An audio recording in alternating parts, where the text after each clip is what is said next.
There's no more exciting story or important story than the one told in that short video. And that's when you educate girls, you really can change the world. As many of you know, the research is clear.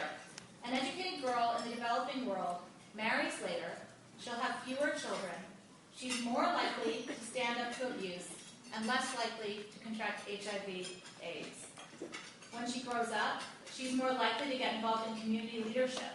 She's more likely to start a business, and when she earns money, she will invest 90% of her earnings into taking care of her family.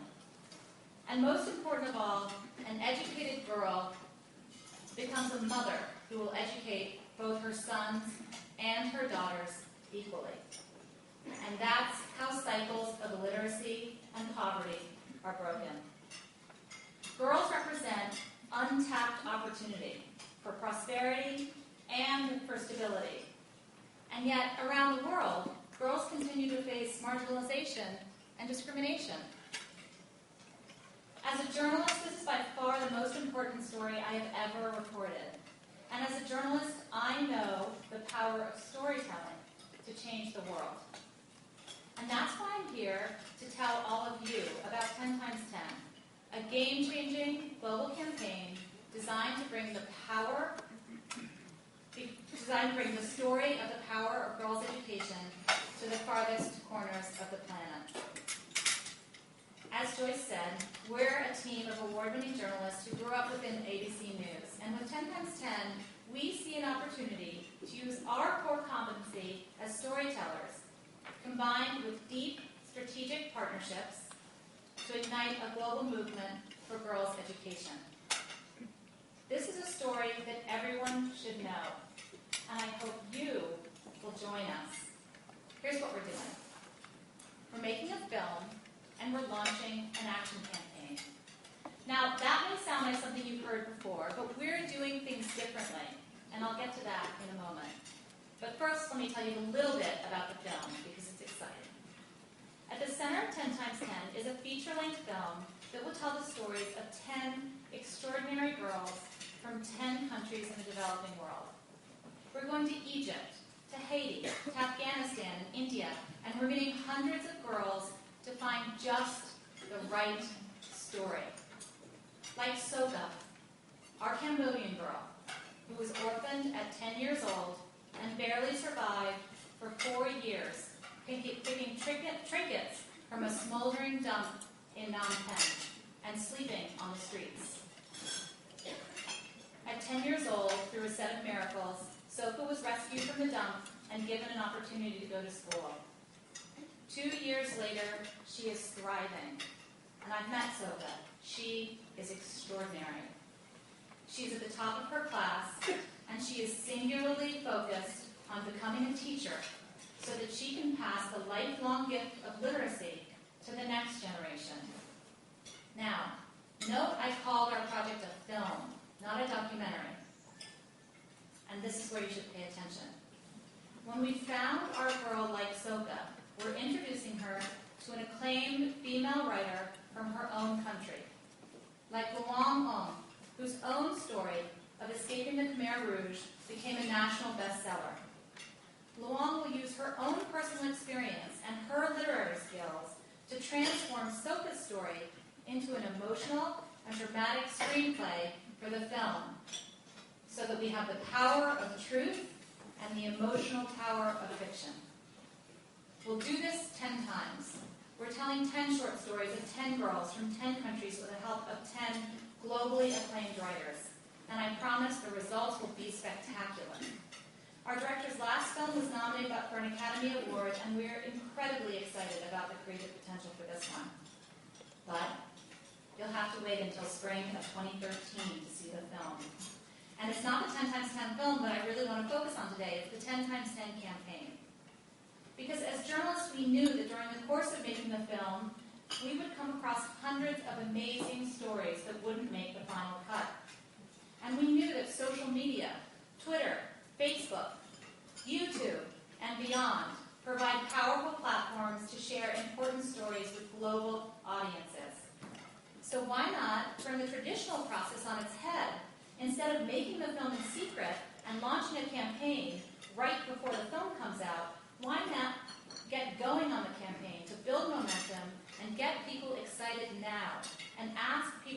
act now on behalf of girls. And so that's what we're doing. When we go to Egypt, to Afghanistan, to Nepal, to Haiti for the film, we're capturing all sorts of photography and video and turning those assets into stories to fuel a movement for girls. Think of 10 times 10 as a giant advertising campaign for the power of the girl. But how can we reach the broadest audience and make sure our stories have an impact? That when people see our stories, they have an opportunity to do something to help? That's where partnership comes in. Partnership is at the core of the 10 times 10 strategy. 10 times 10 partners, both corporate and nonprofit, have the infrastructure, clout, and networks to tell our stories and share them more widely.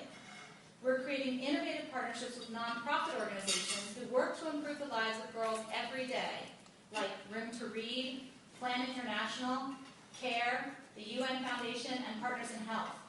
We're making customized videos especially for them, to use globally and locally for fundraising and advocacy, to get more people involved in a 10 times 10 movement for girls' education. So, for example, if your daughter joins the UN Foundation's Grow Up campaign, she will receive this flash drive with a story that we produced about a girl named Melka, who, after escaping a child marriage herself, is teaching other girls in Ethiopia about her rights. And your daughter will be able to use that story and this toolkit to engage her friends and her school and her community to raise money for UN programs that end practices like child marriage. Thousands of girls ambassadors using 10 times 10 stories to scale a movement for girls' education. And we're partnering with corporations because we believe that when you're trying to create transformational social change, forward-thinking corporations can be your most powerful allies. We're thrilled to have the Intel Corporation as our founding strategic partner.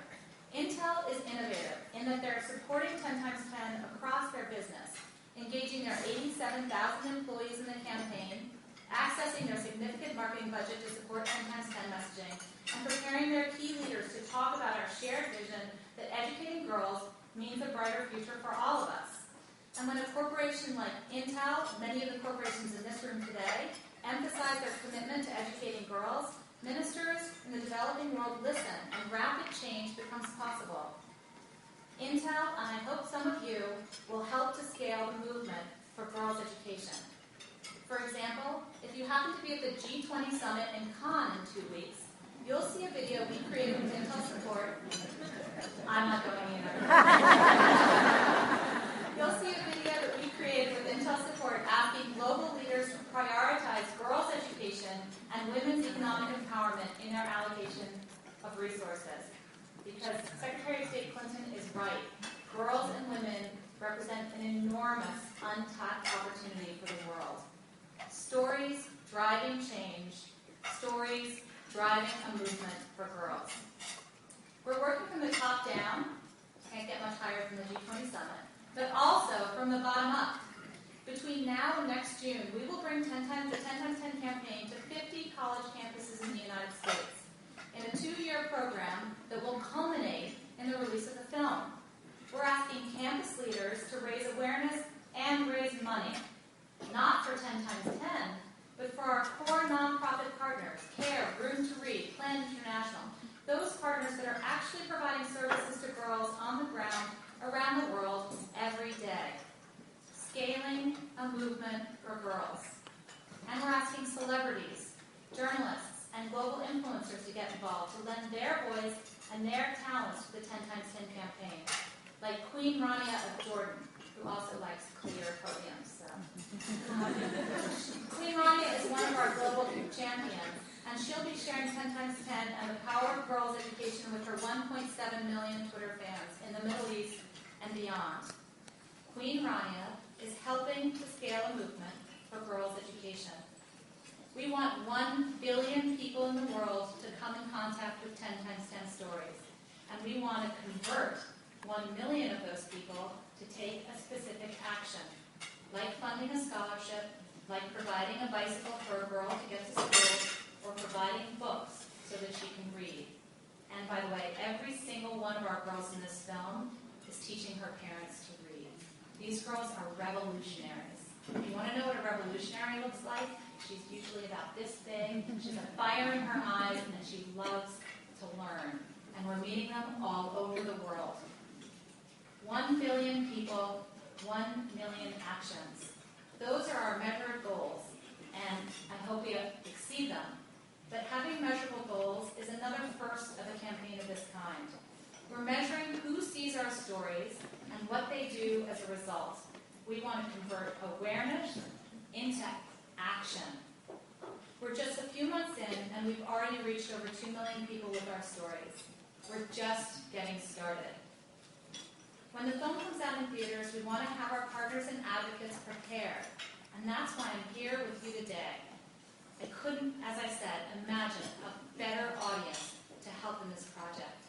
Together, we can use that moment of the film's release to galvanize all of our fellow girl champions around the world to demand equality for girls everywhere in the world.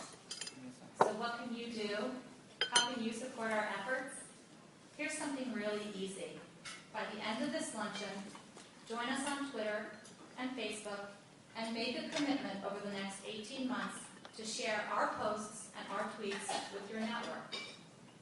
Each of you have a card on your table.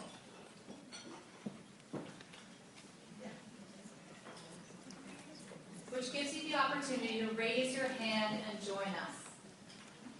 If you're a corporate leader, consider joining Intel as a strategic partner for 10x10. Your employees and your business skills and your senior leaders, and that's really important, all have a role to play in ensuring a brighter future for girls.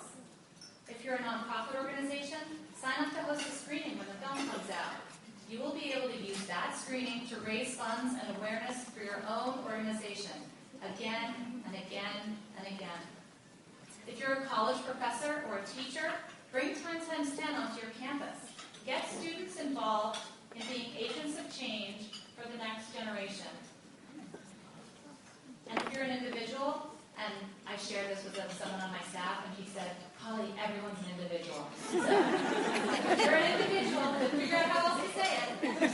Bring 10x10 to your book club. We have a book club toolkit. Trying to think of everything. Bring 10x10 to your book club or your community group. Volunteer to help spread the word in San Francisco through the media and beyond. Host a fundraiser to benefit 10x10, or more importantly, host a fundraiser to benefit a 10x10 partner. Please fill out the cards and leave them on your chairs, and let us know how you want to be involved. Because together, we can seize this moment, we can build momentum, and we can use the power of collective action to demand transformational, generational change for girls.